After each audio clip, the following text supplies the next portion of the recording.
ಸಿದ್ದರಾಮಯ್ಯನವರು ಮತ್ತೊಮ್ಮೆ ಈಗ ಶಕ್ತಿ ಪ್ರದರ್ಶನ ಮಾಡೋದಕ್ಕೆ ಮುಂದಾಗ್ತಾ ಇದ್ದಾರೆ. ಆದರೆ ಅವರ ಶಕ್ತಿ ಪ್ರದರ್ಶನಕ್ಕೆ ಈಗ ಕಾಂಗ್ರೆಸ್ನಲ್ಲೇ ಅನೇಕರು ಅಪಸ್ವರವನ್ನು ಎತ್ತಾ ಇದ್ದಾರೆ. ಇವತ್ತೊಂದು ಪತ್ರ ಹೊರಗಡೆ ಬಂದಿತ್ತು. ಆ ಪತ್ರದಲ್ಲಿ ಸಿದ್ದರಾಮಯ್ಯನವರ ಸ್ವಾಭಿಮಾನಿ ಸಮಾವೇಶವನ್ನು ಪಕ್ಷದ ಚಿಹ್ನೆ ಅಡಿಯಲ್ಲೇ ಮಾಡಬೇಕು, ಪಕ್ಷದ ವೇದಿಕೆಯಲ್ಲೇ ಮಾಡಬೇಕು. ಪಕ್ಷದಿಂದ ಆಯ್ಕೆಯಾದಂಥ ಸಚಿವರು, ಶಾಸಕರು ಈಗ ಪ್ರತ್ಯೇಕವಾಗಿ ಹೋಗಿ ಸಂಘಟನೆಗಳ ಮೂಲಕ ಸಮಾವೇಶ ಮಾಡ್ತಾ ಇರೋದು ಯಾಕೆ ಅಂತ ಪ್ರಶ್ನೆ ಮಾಡ್ತಿದ್ದಾರೆ. ಇದ್ರ ಜೊತೆಗೆ ಇವತ್ತು ಸಿದ್ದರಾಮಯ್ಯನವರು ದೆಹಲಿಯಲ್ಲಿ ಇದ್ರು, ನೇರವಾಗಿ ರಾಹುಲ್ ಗಾಂಧಿ ಅವರನ್ನ ಭೇಟಿಯಾಗಿ ಎಲ್ಲಾ ರೀತಿಯಂತ ಅನುಮತಿಯನ್ನು ನಾವು ಪಡೆದಿದ್ದೀವಿ. ಜೊತೆಗೆ ಪಕ್ಷದ ಜೊತೆಗೆ ಸಂಘಟನೆಗಳ ಸಂಯುಕ್ತ ಆಶ್ರಯದಲ್ಲಿ ಒಂದು ಕಾರ್ಯಕ್ರಮ ಮಾಡ್ತಿದ್ದೀವಿ ಅಂತ ಹೇಳ್ತಿದ್ದಾರೆ. ಹಾಗಾದ್ರೆ ಏನಿದು ಸಿದ್ದರಾಮೋತ್ಸವ 2.0, ಹಾಗೇನೆ ಇದರಿಂದ ಏನೆಲ್ಲ ಇಂಪಾರ್ಟೆಂಟ್ ಇದೆ, ಜೊತೆಗೆ ಏನೆಲ್ಲ ಪರಿಣಾಮ ಆಗ್ತಾ ಇದೆ ನೋಡೋಣ ಬನ್ನಿ.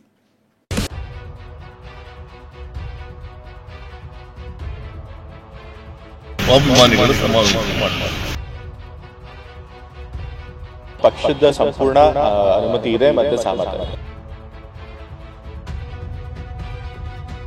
ರಾಹುಲ್ ಗಾಂಧಿ ಅವ್ರಿಗೂ ಹೇಳಿದ್ದೀನಿ, ಸುರ್ಜೇವಾಲಾ ಅವ್ರಿಗೂ ಹೇಳಿದ್ದೀನಿ, ಎಲ್ಲರೂ ಭಾಗವಹಿಸ್ತಾರೆ. ಪಾರ್ಟಿ ಯಾವತ್ತೂ ಪ್ರೆಸೆನ್ಸ್ ಇದೆ.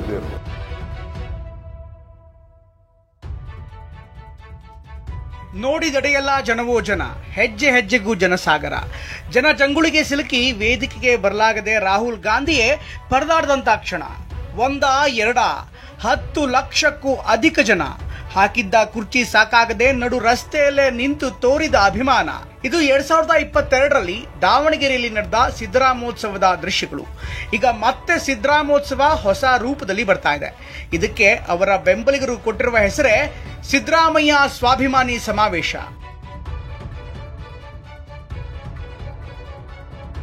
ಆದರೆ ಇದೇ ಡಿಸೆಂಬರ್ 5ರಂದು ಹಾಸನದಲ್ಲಿ ಆಯೋಜಿಸಲಾಗಿರುವಂತಹ ಸ್ವಾಭಿಮಾನಿ ಸಮಾವೇಶಕ್ಕೆ ಆರಂಭದಲ್ಲೇ ಅಪಸ್ವರ ಶುರುವಾಗ್ತಾ ಇದೆ. ಪಕ್ಷದ ಕಾರ್ಯಕರ್ತರದ್ದು ಎನ್ನಲಾದ ಪತ್ರವೊಂದು ಮಲ್ಲಿಕಾರ್ಜುನ್ ಖರ್ಗೆ ಅವರಿಗೆ ಸಲ್ಲಿಕೆಯಾಗಿದ್ದು, ಸಮಾವೇಶವನ್ನ ಖಾಸಗಿ ಸಂಘಗಳ ಅಡಿಯಲ್ಲಿ ಬದಲಾಗಿ ಪಕ್ಷದ ಚಿಹ್ನೆಯಡಿಯಲ್ಲೇ ಆಯೋಜಿಸಿ ಅಂತ ಒತ್ತಾಯ ಮಾಡಲಾಗಿದೆ. ಸ್ಟೋರಿ ಮುಂದುವರಿಸುವ ಮುನ್ನ ಈ ಪತ್ರದ ಹೈಲೈಟ್ಸ್ ಅನ್ನ ಒಮ್ಮೆ ನೋಡಿ ಬರೋಣ ಬನ್ನಿ. ಕಳೆದ ಬಾರಿ ತಮ್ಮ ಹುಟ್ಟುಹಬ್ಬವನ್ನ ಆಚರಿಸಿಕೊಳ್ಳಲು ಪಕ್ಷವನ್ನ ದೂರವಿಟ್ಟು ಕಾರ್ಯಕ್ರಮವನ್ನು ಆಯೋಜನೆ ಮಾಡಿದ್ದರು. ಪಕ್ಷದ ಚಿಹ್ನೆಯ ಜೊತೆಗೆ ಕಾರ್ಯಕ್ರಮವನ್ನು ಮಾಡಿದ್ದರೆ ಪಕ್ಷಕ್ಕೆ ಮತ್ತಷ್ಟು ಬಲ ಬಂದಂತಾಗುತ್ತಿತ್ತು. ಇದೇ ಡಿಸೆಂಬರ್ 5ರಂದು ಹಾಸನದಲ್ಲಿ ಸ್ವಾಭಿಮಾನಿಗಳ ಹೆಸರಿನಲ್ಲಿ ಕಾರ್ಯಕ್ರಮ ಮಾಡಲಾಗ್ತಿದೆ. ತಮಗೆ ಅಧಿಕಾರ ಕೊಟ್ಟಿರುವ ಕಾಂಗ್ರೆಸ್ ಪಕ್ಷ ಮತ್ತು ಸರ್ಕಾರವನ್ನ ದೂರವಿಟ್ಟು ಕಾರ್ಯಕ್ರಮ ಆಯೋಜನೆ ಮಾಡಲಾಗ್ತಿದೆ. ಕಾಂಗ್ರೆಸ್ ಪಕ್ಷದ ಚಿಹ್ನೆಯಲ್ಲಿ ಆಯ್ಕೆಯಾಗಿರುವ ರಾಜ್ಯ ಸರ್ಕಾರದ ಕೆಲವು ಮಂತ್ರಿಗಳು ಹಾಗೂ ಶಾಸಕರುಗಳು ಉಸ್ತುವಾರಿ ತೆಗೆದುಕೊಂಡಿದ್ದಾರೆ. ಬೇರೆ ಬೇರೆ ನಾಯಕರು ಸಹ ಇದೇ ರೀತಿಯ ವೈಯಕ್ತಿಕ ಲಾಭಕ್ಕಾಗಿ ಪಕ್ಷವನ್ನ ದುರುಪಯೋಗ ಪಡಿಸಿಕೊಂಡ್ರೆ ಮುಂದಿನ ದಿನಗಳಲ್ಲಿ ಕಾಂಗ್ರೆಸ್ ಪಕ್ಷದ ಭವಿಷ್ಯ ಏನಾಗಬಹುದು? ಕಾರ್ಯಕ್ರಮದ ಎಲ್ಲ ರೂಪುರೇಷೆಗಳನ್ನ ಕಾಂಗ್ರೆಸ್ ನಾಯಕರು ಕಾಂಗ್ರೆಸ್ ಕಚೇರಿಯಲ್ಲಿ ಮಾಡುತ್ತಾರೆ. ಆದರೆ ಕಾರ್ಯಕ್ರಮಕ್ಕೆ ಮಾತ್ರ ಕಾಂಗ್ರೆಸ್ ಪಕ್ಷದ ಚಿಹ್ನೆ ಬಳಸುತ್ತಿಲ್ಲ. ಕಾಂಗ್ರೆಸ್ ಚಿಹ್ನೆ ಮಾತ್ರ ಯಾಕೆ ಬೇಡ? ಈ ಬಗ್ಗೆ ಸೂಕ್ಷ್ಮವಾಗಿ ಮತ್ತು ಶೀಘ್ರವಾಗಿ ಕ್ರಮ ಕೈಗೊಳ್ಳಬೇಕು. ಸ್ವಾರ್ಥವಿಲ್ಲದೆ ಪಕ್ಷಕ್ಕಾಗಿ ದುಡಿಯುವಂತ ನಿಷ್ಠಾವಂತ ಕಾರ್ಯಕರ್ತರಿಗೆ ಧೈರ್ಯ ತುಂಬುವ ಕೆಲಸ ಮಾಡಬೇಕು. ಸಚಿವರಿಗೆ, ಶಾಸಕರುಗಳಿಗೆ ತಿಳಿ ಹೇಳಿ ಪಕ್ಷದ ಚಿಹ್ನೆಯಲ್ಲಿ ಕಾರ್ಯಕ್ರಮ ಆಯೋಜನೆ ಮಾಡಲು ನಿರ್ದೇಶನ ನೀಡಬೇಕು.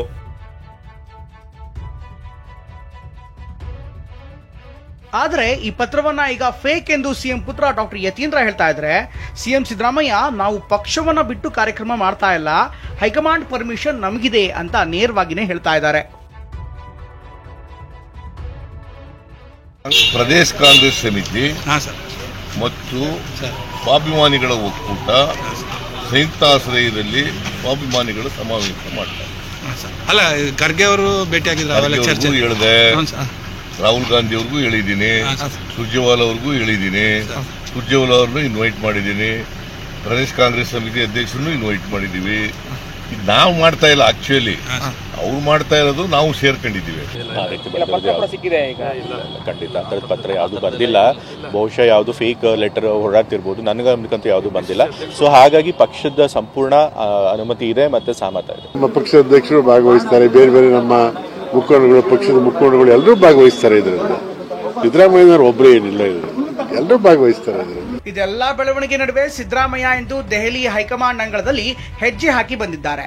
ಪಾರ್ಲಿಮೆಂಟ್ ಭವನದಲ್ಲಿ ಪ್ರತಿಪಕ್ಷ ನಾಯಕ ರಾಹುಲ್ ಗಾಂಧಿ ಜೊತೆಗೆ ಪ್ರತ್ಯೇಕವಾಗಿ 35 ನಿಮಿಷ ಮಾತುಕತೆ ನಡೆಸಿದ ಸಿಎಂ ಸಿದ್ದರಾಮಯ್ಯ ಸಮಾವೇಶದ ಬಗ್ಗೆ ಮಾಹಿತಿ ನೀಡಿದ್ದಾರೆ. ಒಂದೆಡೆ ಮೈಸೂರಿನಲ್ಲಿಯೂ ಸಹ ಸಮಾವೇಶಕ್ಕೆ ತಯಾರಿ ಜೋರಾಗಿಯೇ ನಡೆದಿದ್ದು, ಡಾಕ್ಟರ್ ಯತೀಂದ್ರ ಸಮಾವೇಶ ಜಾಗೃತಿ ರಥಕ್ಕೆ ಚಾಲನೆ ಕೊಟ್ಟಿದ್ದಾರೆ. ಹಳ್ಳಿ ಹಳ್ಳಿಗೂ ತೆರಳಿ ಪ್ರಚಾರ ಕಾರ್ಯ ನಡೆಸಲು ಮುಂದಾಗಿದ್ದಾರೆ. ಈಗ ಅಸಲಿ ಸ್ಟೋರಿಗೆ ಬರೋಣ. ಇಷ್ಟಕ್ಕೂ ಸಿದ್ದರಾಮಯ್ಯ ಪ್ರತ್ಯೇಕವಾಗಿ ಸಮಾವೇಶ ನಡೆಸಲು ಕಾಂಗ್ರೆಸ್ ಪಕ್ಷದಲ್ಲೇ ಒಂದು ಬಣಕ್ಕೆ ಬಿಲ್ಕುಲ್ ಇಷ್ಟವಿಲ್ಲ. ವೈಯಕ್ತಿಕ ವಿಜೃಂಭಣೆಯಿಂದ ಪಕ್ಷಕ್ಕೇನು ಪ್ರಯೋಜನ ಎನ್ನುವ ಪ್ರಶ್ನೆ ಒಂದೆಡೆ ಆದ್ರೆ, ಮುಂದಿನ ದಿನಗಳಲ್ಲಿ ಮಹತ್ವಾಕಾಂಕ್ಷೆಯನ್ನು ಇಟ್ಕೊಂಡವರು ಎಷ್ಟು ದಿನ ಅಂತ ತುಟಿ ಅದುಮಿ ಇರಬೇಕು ಎಂದು ಹೈಕಮಾಂಡ್ ಅನ್ನೇ ಒಳೊಳಗೆ ಪ್ರಶ್ನೆ ಮಾಡ್ತಾ ಇದ್ದಾರೆ. ಅಲ್ಲದೆ ಈ ಭರಾಟೆಯಲ್ಲಿ ಪಕ್ಷ ಸೈಡ್ಲೈನ್ ಆಗ್ತಾ ಇದೆ ಅನ್ನುತ್ತಲೇ ಸಿಎಂ ಆರ್ಭಟಕ್ಕೆ ಬ್ರೇಕ್ ಹಾಕಲು ಮುಂದಾಗ್ತಾ ಇದ್ದಾರೆ. ಹೀಗಾಗಿಯೇ ಪಕ್ಷದ ವೇದಿಕೆಯನ್ನೇ ಹೆಚ್ಚುವರಿ ಎಂಬಂತೆ ಸಂಘ ಸಂಸ್ಥೆಗಳ ಜೊತೆಗೆ ಸೇರಿಸಿಕೊಳ್ಳಲಾಗ್ತಾ ಇದೆ ಎನ್ನುವಂತ ಕೊರಗು ಅವರಿಗಿದೆ. ಆದ್ರೆ ಸಿದ್ದರಾಮಯ್ಯ ಅವರ ಗೇಮ್ ಪ್ಲಾನೇ ಬೇರೆಯದ್ದೇ ಇದೆ. ಅವರು ಈ ಹಿಂದೆ ಆಡಿರುವ ಒಂದು ಮಾತನ್ನ ಮೊದಲಿಗೆ ಕೇಳೋಣ ಬನ್ನಿ. ಸಿದ್ದರಾಮಯ್ಯನವ್ರನ್ನೇ ಟಾರ್ಗೆಟ್ ಮಾಡಿದ್ರೆ ಕಾಂಗ್ರೆಸ್ ಪಕ್ಷ ಮುಗಿಸಬಹುದು ಅನ್ನುವಂತ ಲೆಕ್ಕಾಚಾರ ಏನಾದ್ರು ಇದೆಯಾ? ನೀವು ಕೂಡ ಕೆಲವೊಂದಿಷ್ಟು ಪ್ರಚಾರ ಭಾಷಣಗಳಲ್ಲಿ ಹೇಳಿದ್ರಿ, ಮೊನ್ನೆ ಟಾರ್ಗೆಟ್ ಮಾಡಿದ್ರೆ ಕಾಂಗ್ರೆಸ್ ಮುಗಿದು ಹೋಗುತ್ತೆ, ಅದಕ್ಕೆ ನನ್ನ ಟಾರ್ಗೆಟ್ ಮಾಡ್ತಾರೆ ಅಂತ ಹೇಳಿದ್ರಿ.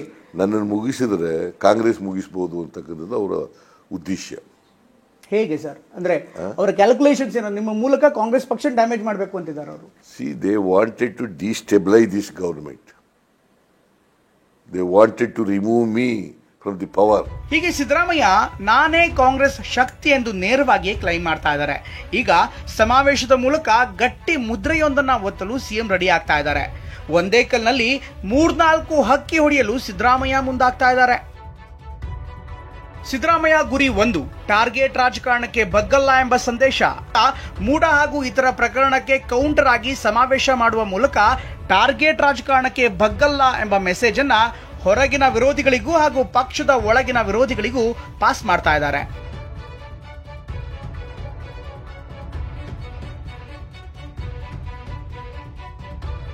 ಸಿದ್ದರಾಮಯ್ಯ ಗುರಿ 2, ಇಡಿ ಸಿಬಿಐ ಅಸ್ತ್ರಕ್ಕೆ ರಾಜಕೀಯ ತಿರುಗೇಟು.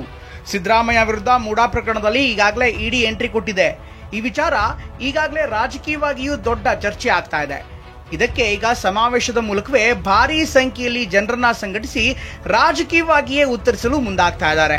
ಜಾರ್ಖಂಡ್ನಲ್ಲಿ ಹೇಮಂತ್ ಸೊರೇನ್ ಗೆದ್ದ ರೀತಿಯಲ್ಲೇ ನೀವು ಸಹ ಮುಂದಿನ ದಿನಗಳಲ್ಲಿ ಭಾರಿ ಬೆಲೆ ತರಬೇಕಾಗತ್ತೆ ಎಂಬ ಸಂದೇಶವನ್ನ ಬಿಜೆಪಿಗೂ ರವಾನಿಸಲು ಯತ್ನಿಸ್ತಾ ಇದ್ದಾರೆ.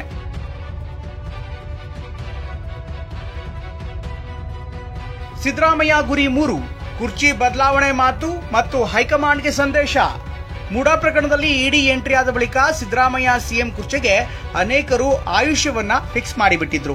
ಆದರೆ ಈಗ ಜನತಾ ನ್ಯಾಯಾಲಯವೇ ಅಂತಿಮ ಎನ್ನುತ್ತಲೇ ತಮ್ಮ ಆಪ್ತ ಸಚಿವರು ಶಾಸಕರನ್ನ ಜೊತೆಗಿಟ್ಕೊಂಡು ಹೈಕಮಾಂಡ್ ನಾಯಕರಿಗೆ ನನ್ನ ಶಕ್ತಿ ಕುಂದಿಲ್ಲ, ಬದಲಾವಣೆ ವಿಚಾರಗಳು ಚರ್ಚೆಯಾಗುವ ಮುನ್ನವೇ ಮರೆತು ಬಿಡಿ ಎಂಬುದನ್ನ ಸಾರಿ ಹೇಳಲು ಹೊರಟಿದ್ದಾರೆ.